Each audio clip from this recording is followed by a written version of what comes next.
The knock. Brandon hated these houses. He really did.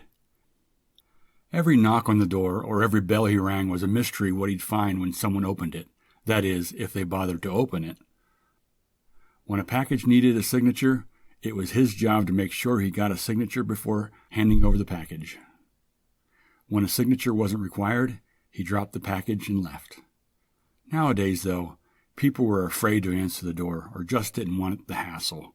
What with the door-to-door salesman selling everything from roof inspections to lawn care or cable. He didn't blame the homeowners or the renters. And if he weren't expecting anything and he wasn't presentable, he wouldn't answer his door either. You just never know what you were going to get when you opened the door.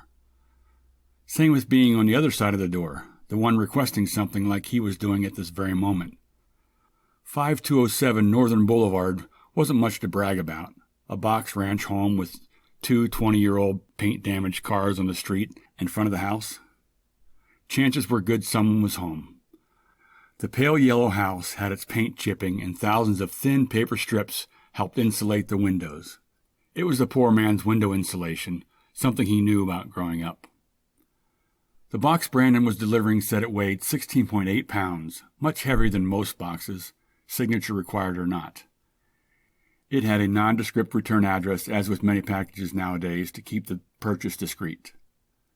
When he had a few extra brain cells handy and was in the mood, he tried to guess the package contents based on the size, weight, and return address. Today, he had no brain cells to spare. Immediately after pulling up, Brandon saw one of the Venetian blinds behind the strips of paper insulation move. He got that a lot, too. He lugged the package to the door, entered some information into his electronic signature pad, and rapped on the door. After doing this for 9 years, a knock on the door saved him time at each home because half of the time the doorbell didn't work. Some doorbells were silent on the outside, and he'd have to wait 40 seconds before trying a second time, not wanting to seem impatient. He could hear scrambling inside.